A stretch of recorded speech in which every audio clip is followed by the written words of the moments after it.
দেখো দেখতে পাচ্ছ দেখো। আর এ পাশে কিন্তু দাদা এবার সব ফ্রাই আইটেম গুলো এক এক করে ভাজছে। এবার কি ভাজছো গো?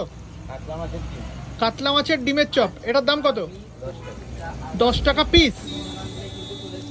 দেখো এই চপ এই মাছের ডিম তো পাওয়া যায় না 12 মাস, কি এটা তোমার কাছে থাকে? আরে সাবাস। দেখো দেখো মাছের ডিমের বড়া মানে চপ এখন ভাজা হচ্ছে। যার এক পিস পিস বললে 10 টাকা নাকি? দেখো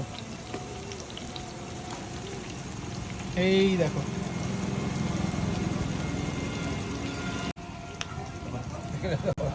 ওই দেখো দেখতে পাচ্ছ দেখো, এটাই হচ্ছে দাদার কেরামতি।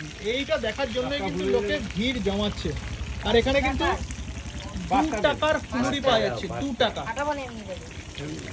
2 টাকার ফুলুরিও কিন্তু তোমরা পেয়ে যাবে।